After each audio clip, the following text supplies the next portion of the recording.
नमस्कार, मैं हूं अनूप सक्सेना और आप देख रहे हैं शारदा न्यूज। आज उत्तर प्रदेश के सियासी एजेंडे पे हम महिलाओं के प्रतिनिधित्व को लेकर बात करने वाले हैं। कहा जाता है कि देश की आधी आबादी को प्रतिनिधित्व देने की बात तो राजनीतिक दल करते हैं, लेकिन वास्तव में उसको कितना इम्प्लीमेंट करते हैं, आज हम इसी पर चर्चा करेंगे। उत्तर प्रदेश की सत्ता पर वापसी की तैयारी में जुटी समाजवादी पार्टी ने ऐलान किया है कि पार्टी महिलाओं को समुचित प्रतिनिधित्व देने के लिए कटिबद्ध है। सपा मुखिया अखिलेश यादव ने दावा किया कि लोकतंत्र में महिलाओं की भागीदारी बढ़ाने के लिए सड़क से सदन तक समाजवादी पार्टी ईमानदारी से उनके अधिकारों के पक्ष में हमेशा खड़ी है। सपा के इस बयान को विपक्षी राजनीति से जोड़कर देख रहे हैं। हालांकि महिलाओं को प्रतिनिधित्व देने के मामले में उत्तर प्रदेश के आंकड़े संतोषजनक नहीं माने जा सकते। पिछले आंकड़ों पर गौर किया जाए तो विधानसभा के लिए 33% कोटे के अनुपात में 2017 में महज 8 से 10% महिलाएं ही टिकट पर चुनाव जीतकर सदन में पहुंची थी। यह प्रतिशत तब था जब 2017 में सर्वाधिक 40 महिलाओं को टिकट दिया गया था और वो विधायक बनी थी। इनमें सबसे ज्यादा 35 महिलाएं विधायक भाजपा की थी। ऐसे में इस तरह के बयान कितने प्रासंगिक हैं? सवाल यह है, क्या राजनेता देश की आधी आबादी की हिमायती बनकर चुनावी लाभ लेने के लिए इस तरह के बयानबाजी करते हैं, या फिर वास्तव में महिलाओं को आगे बढ़ाने के वे पक्षधर हैं? आज हम इसी विषय पर चर्चा करने वाले हैं। सवाल ये है कि राजनीतिक दल जिस तरह से बात करते हैं, भाषण देते हैं, लोगों की बात करते हैं, लेकिन वास्तव में उसको उतना प्रतिनिधित्व नहीं मिलता। वास्तव में जब टिकट देने की बात होती है तो बात हो जाती है कि कौन जीत सकते हैं, और उस हिसाब से कह देते हैं कि उसके अपेक्षा महिलाएं सक्षम नहीं है। आज हम इसी पर चर्चा करेंगे। हमारे साथ 3 विशेष मेहमान हैं। हमारे साथ भारतीय जनता पार्टी की वरिष्ठ नेत्री डॉक्टर ज्योति वर्मा जी हैं। ज्योति जी, आपका स्वागत है। हमारे साथ समाजवादी पार्टी की जेवा यास्मीन जी। जेवा जी, आपका भी स्वागत है। और वरिष्ठ पत्रकार कल्पना जी हमारे साथ है, कल्पना शर्मा जी। कल्पना जी, आपका भी स्वागत है। सबसे पहले मैं डॉक्टर ज्योति वर्मा के पास जाऊंगा। डॉक्टर साहब, आपके दल में महिलाओं को प्रतिनिधित्व देने की बात तो कही जाती है, लेकिन वास्तव में क्या उन्हें जो बात कही जाती है उसकी पूर्ति हो पाती है या नहीं? हमारे यहाँ बात कही ही नहीं जाती, पूरी भी की जाती है जी। महिलाओं का पूरा सम्मान, उनकी सुरक्षा का पूरा दायित्व भारतीय जनता पार्टी की सरकार निभा रही है और उन्हें पूरा स्थान मिल रहा है पूरे सम्मान के साथ, जो पिछली पूर्ववर्ती सरकारों में महिलाओं को कभी नहीं मिला जी। लेकिन मैडम, मैं चुनाव की बात कर रहा हूँ। जब चुनाव होते हैं, विधानसभा चुनाव हो, MLC हो, या फिर आपके जिला पंचायत के चुनाव हो, नगरीय निकाय के चुनाव में हो, उनमें कितने प्रतिशत मिलता है? नगरीय निकाय में तो आरक्षण होता है कि महिलाओं को दिया जाता है। जिला पंचायत में देखिए, बीजेपी में तो सर्वाधिक टिकट अभी जिला पंचायत दिए हुए, उसमें भी महिलाओं को ही दिए गए सर्वाधिक टिकट। यहाँ तक कि आपने भी अभी स्पष्ट कर दिया कि सर्वाधिक टिकट जो सर्वाधिक विधायक है वो बीजेपी से ही है, लगभग 35 विधायक। तो ये प्रश्न उठता ही नहीं है कि महिलाओं की भागीदारी कम है। महिलाओं की भागीदारी भाजपा में सर्वाधिक है। आज भी जिस जनपद में मैं बैठी हूँ, यहाँ हमारे यहाँ 2 विधायक महिलाएं हैं। जी। मैं जेवा जी, मैं आपके पास जाऊँ। मैडम, अखिलेश जी कह रहे हैं कि महिलाओं को प्रतिनिधित्व बढ़ाएंगे। उनका ये कहना है कि महिलाओं को उनके अधिकार देने की बात करेंगे।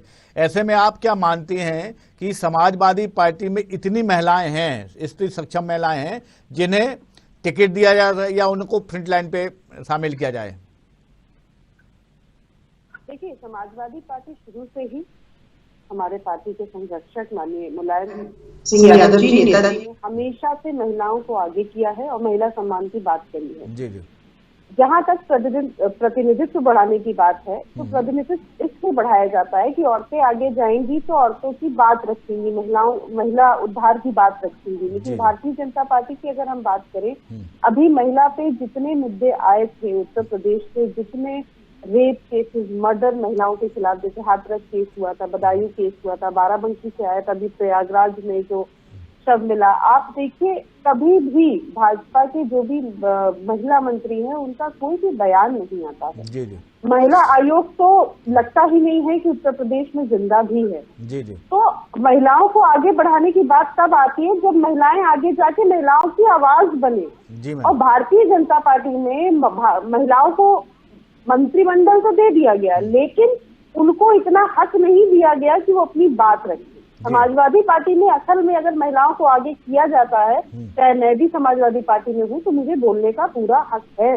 जी। तो महिलाओं को आगे करने का मतलब होता है आप उन्हें हक दें, वो महिलाओं की आवाज बन सके। लेकिन भारतीय जनता पार्टी ऐसा करने में असफल है। उसकी महिला मंत्री, महिला आयोग, सब कोई शांत बैठा है, कोई भी। और जहां तक बात है, केंद्र में भी सरकार है, उत्तर प्रदेश में भी सरकार है, आप रिजर्वेशन फिक्स क्यों नहीं कर देते भाई? आप केंद्र से महिला का, मैं खुद महिला हूँ, मैं इसके खिलाफ तो वोटिंग करूंगी नहीं, मैं खिलाफ तो जाऊंगी नहीं। तो भाई केंद्र में आप बहुमत से हैं, उत्तर प्रदेश में आप बहुमत से हैं, आप महिला रिजर्वेशन लेके क्यों नहीं आ जाते अगर असल में आप महिलाओं का उद्धार करना चाहते हैं तो? जी ज्योति वर्मा जी, मैं कल्पना जी आपके पास आऊं उसके पहले ज्योति वर्मा जी से जवाब ले लेता हूं। मैडम, इनका कहना है, जेवा जी का ये कहना है कि आपने मान लीजिए टिकट दे दिया, आप कहने सर्वाधिक महिलाएं जीती, मंत्री भी उनमें से कुछ बनी, लेकिन जब महिलाओं के संरक्षण की बात होती है, महिलाओं के मामले होते हैं ना, तो वो सदन में बोलती है ना पार्टी फोरम में इस बात को आवाज उठाती हैं। क्या कहेंगे आप? देखिए, मुझे तो लगता है समाजवादी पार्टी में महिलाएं तो सीटी पर बैठकर चैनल में ही डिबेट करती हैं। बाकी तो उनकी इज्जत के साथ समाज में कोई सुरक्षा उन्हें कभी मिली नहीं जिंदगी में। महिलाओं की जितनी बुरी बद से बदतर स्थिति समाजवादी पार्टी में रही, उतनी तो किसी भी पार्टी में नहीं रही। जी। अखिलेश जी के मुख्यमंत्री काल में कोई भी महिला सुरक्षित नहीं थी। आप डेटा देख लीजिए, 2015 में महिलाओं के खिलाफ अपराध में 33,527 केस दर्ज किए गए थे। और आज में दहेज के कारण मौत से 2,335 मामले दर्ज हुए। बुलंदशहर हाईवे गैंगरेप, बरेली, बदायूं, कानपुर के सैकड़ों उदाहरण ऐसे हैं जो अपराध की पराकाष्ठा पर पहुंचते हैं। और इन कांडों के पीछे सबसे बड़ी बात ये नहीं कि अपराध हुए, बात ये इन कांडों के पीछे प्रत्यक्ष या अप्रत्यक्ष रूप से सत्ता का है। ज्योति जी, वो ये कह रहे हैं कि आपके यहाँ से जितनी महिलाएं मंत्री बनी हैं, जब महिलाओं के संरक्षण की बात हो या महिलाओं के मामले होते हैं, तो आपके मंत्री जो है, महिला मंत्री हैं, वो शांत रहती हैं, ना तो वो पार्टी फोरम पे बात उठाती है, ना सरकार के पॉइंट ऑफ व्यू से बात करती, ना अपनी बात मुख्यमंत्री तक पहुंचाती हैं। देखिए, भारतीय जनता पार्टी सरकार ने जितनी भी योजनाएं चलाई वो सब महिलाओं के लिए है। और ज्यादातर योजनाएं जो है बाल विकास मंत्रालय और महिला कल्याण विभाग। आप जो प्रश्न चाहते हैं उसका जवाब नहीं दे रहे हैं मैडम, वो जो कह रहे हैं उसका जवाब नहीं दे रहे हैं। अनूप जी, मैं एक बात और रखना चाहूंगी। जी जी। अनूप जी, जब जिला पंचायत अध्यक्ष के चुनाव में महिलाओं के साथ चीर हरण हुआ था, लखीमपुर खीरी याद कर लीजिए, जब चीर हरण हुआ था, आप ज्योति जी से पूछिए इस फोरम पे किस महिला मंत्रियों ने आवाज रखी, किसने कड़ी निंदा करी? किसी ने भी नहीं कड़ी निंदा करी। ज्योति जी से जवाब दूंगी इस बात का। जी दीजिए जवाब दूंगी। हाँ। कड़ी निंदा तो जब की जाती जब वो केस 24 घंटे से ज्यादा पड़ा रहता, उस पर तो तुरंत कार्रवाई हुई, तुरंत, जिसे कहते हैं कि इधर केस हुआ और उधर कार्रवाई हुई, जबकि वो कोई भाजपा का व्यक्ति नहीं था और वो कोई आपराधिक मानसिकता के अभिव्यक्ति नहीं था, वो चुनावी माहौल था और पूरे थाने को बर्खास्त किया गया और उस आदमी को भी जेल में भेजा गया।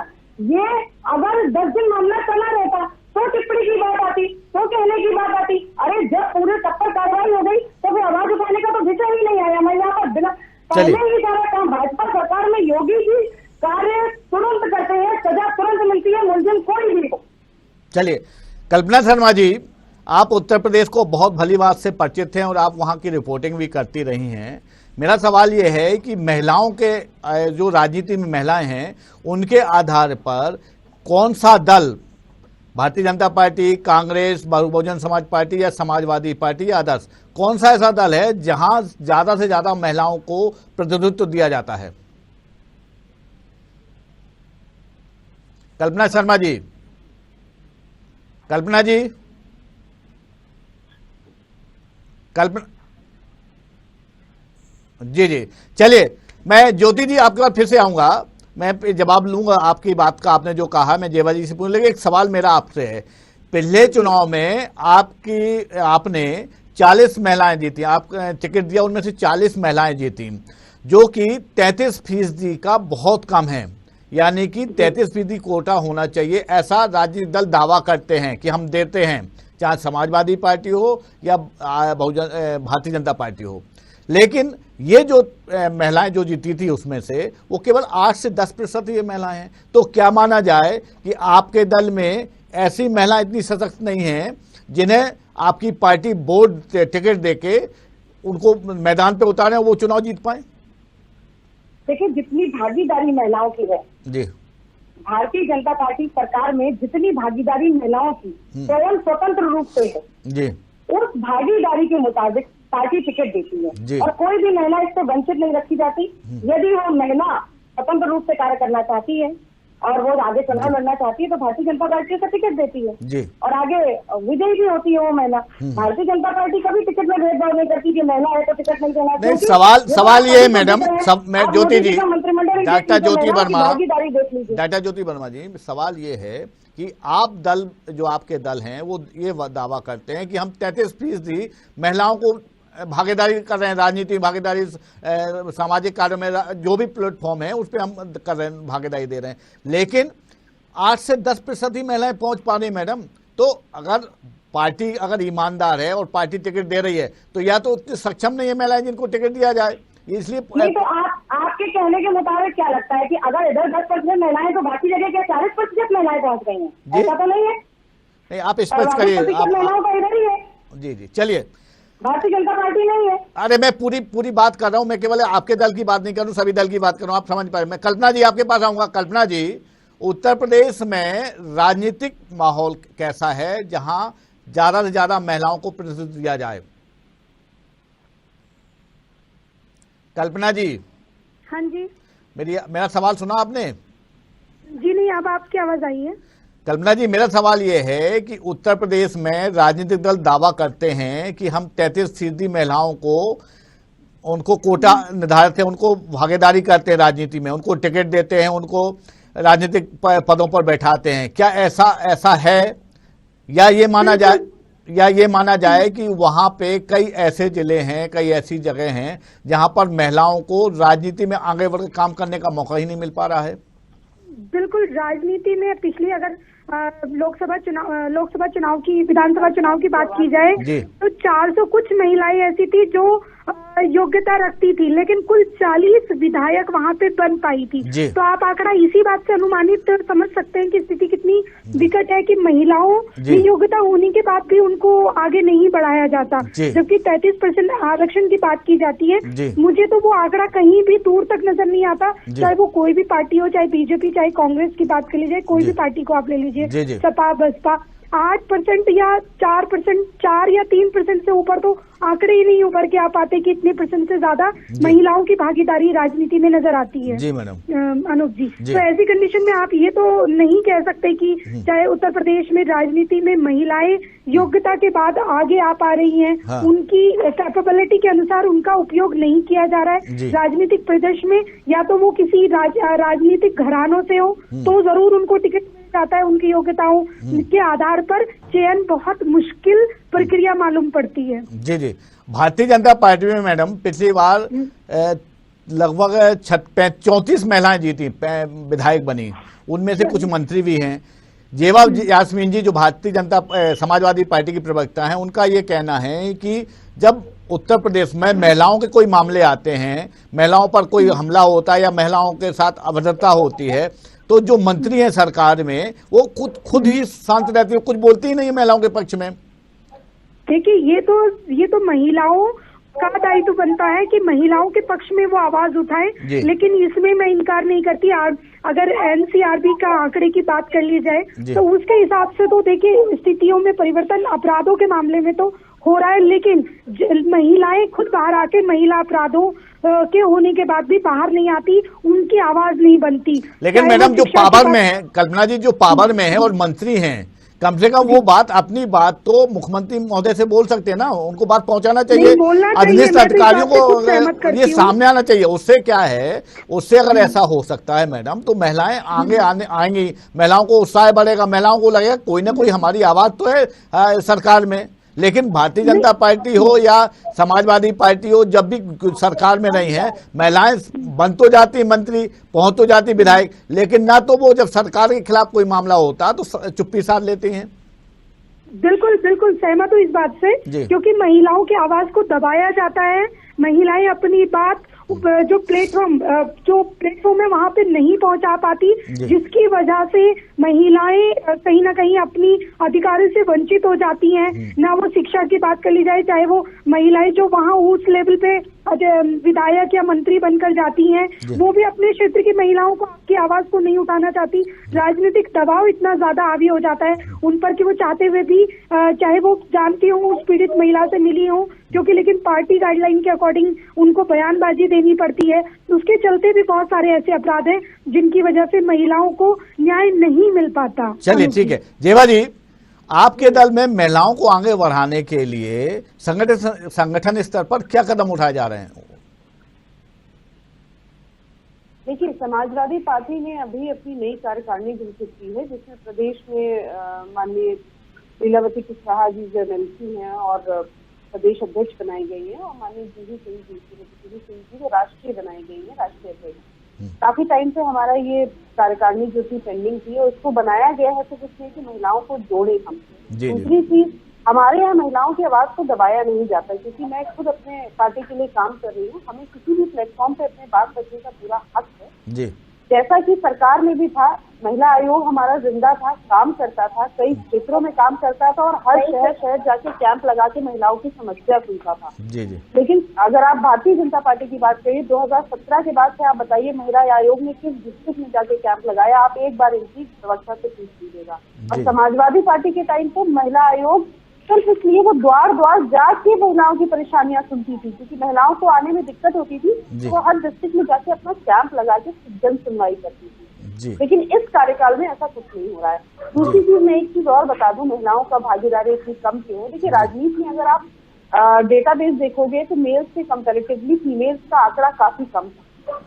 अभी हमारा देश विकसित हो रहा है, लोगों की मानसिकता विकसित हो रही है, लोग अपनी महिलाओं को राजनीति में जाने दे रहे हैं। अदरवाइज इससे पहले राजनीति एक बिग नो था फीमेल्स के लिए, परिवार तैयार नहीं होता था। लेकिन अभी भी percentage of females participating in politics is very less in comparison to male. तो ये भी एक बहुत बड़ा रीजन है कि हमारा जो रिप्रेजेंटेटिव्स होते हैं वो विधानसभा या संसद तक कम पहुंच पाते हैं। तो इसी के लिए माननीय अध्यक्ष जी ने ये बयान दिया है कि महिलाएं आगे आए, क्योंकि जब बहुत ज्यादा महिलाएं आएंगी तभी बहुत ज्यादा रिप्रेजेंटेटिव संसद या विधानसभा में पहुंचेंगे। डॉक्टर ज्योति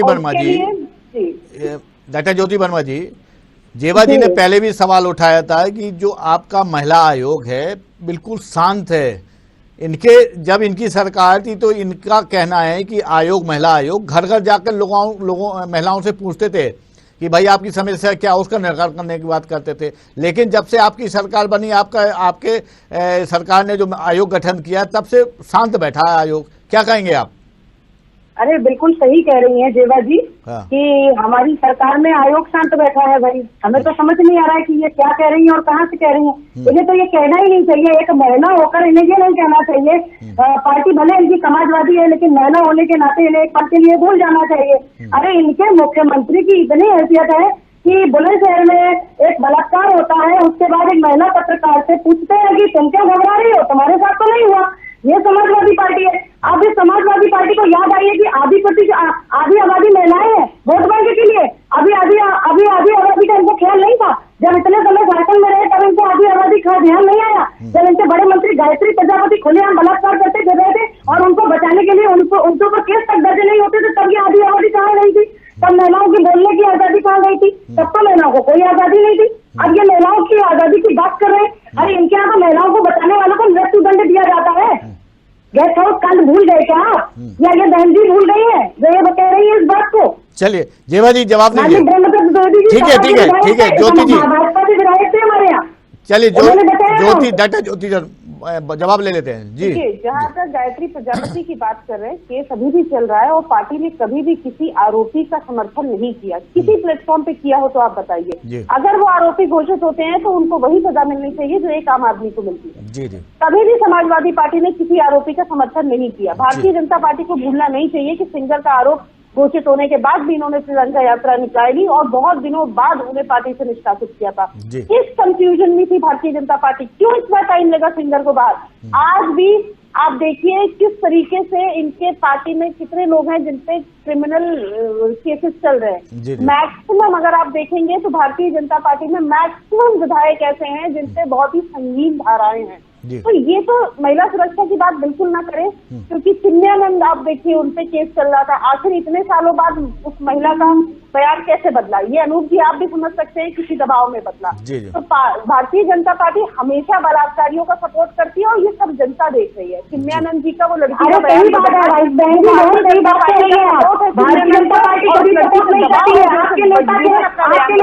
लड़कियों से लड़कों से गलती हो जाती है, हमारे यहाँ नहीं कहते हैं। आप देखिए अपनी पार्टी की छवि जिसको आप बचाने का प्रयास कर रही है, मात्र चैनल पर बैठकर बहु बेटियां निकलने से घबराती थी आपकी सरकार में।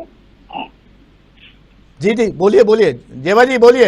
मैं फिर से स्पष्ट कर दूं ज्योति जी को कि कभी भी एक लाइन पकड़ के कि बच्चों से गलती हो जाती है। मुलायम सिंह जी ने कहा था कि जब बच्चों से गलती हो जाती है तो माँ बाप को सजा नहीं मिलनी चाहिए। वो सजाए मौत के खिलाफ उन्होंने बोला था, उन्होंने आरोपी के बचाव में नहीं बोला था, बलात्कार के बचाव में नहीं बोला था। ज्योति जी थोड़ा पढ़ के आया करिए। मुलायम सिंह जी ने कहा था उस समय देश के बहुत सारे नेताओं ने, भाजपा के ज्योति जी सुन लीजिए फिर आइए पार्टी का बचाव कर रही है। ज्योति जी सुनना सीखिए। जिस समय मुलायम जी का ये बयान आया था उस समय पूरे देश में कैपिटल पनिशमेंट सजाए मौत के खिलाफ लोग बात कर रहे थे कि बलात्कार के केस में सजाए मौत नहीं होनी चाहिए, क्योंकि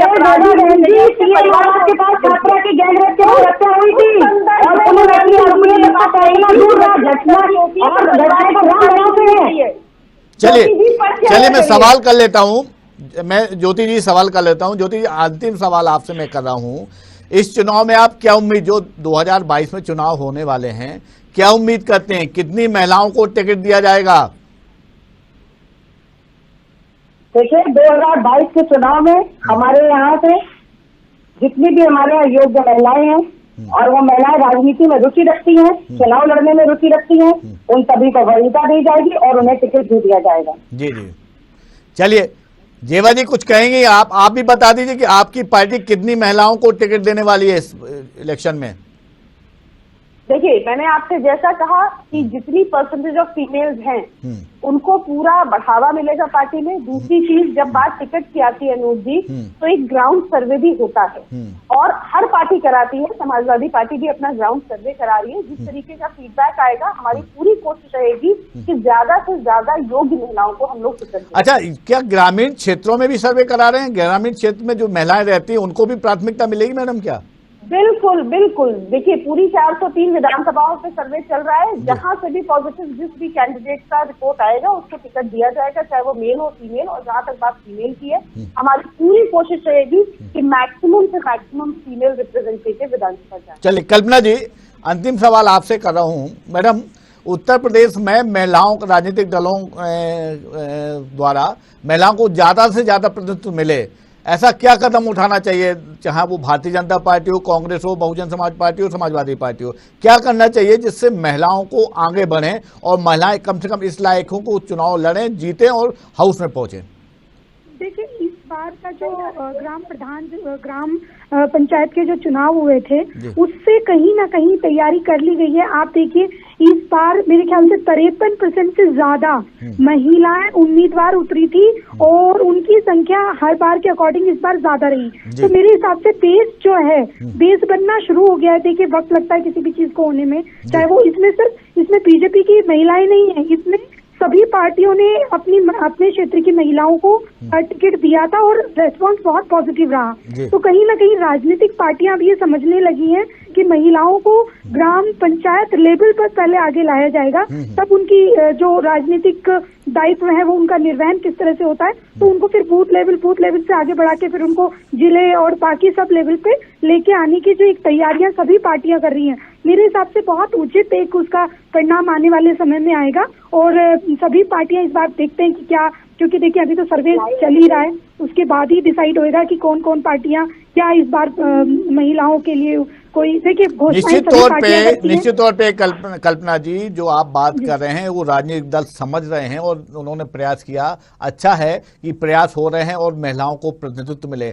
देश में आधी आबादी मानी जाती है महिलाओं को, इसलिए उनका भी कानून बनाने में, जनता की सेवा करने में समान भागीदारी होगी, तभी इस देश की महिलाओं को उचित प्रतिनिधित्व मिल पाएगा, उनको अधिकार उनको मिल पाएगा। आज की डिबेट में इतना ही। जेवा यास्मीन जी आपका, डॉक्टर ज्योति वर्मा जी आपका और कल्पना शर्मा जी आप तीनों मेहमानों का बहुत बहुत धन्यवाद। हम कल फिर नए डिबेट, नए पैनल के साथ उत्तर प्रदेश के सियासी एजेंडे में आपके साथ शामिल होंगे। तब तक के लिए नमस्कार।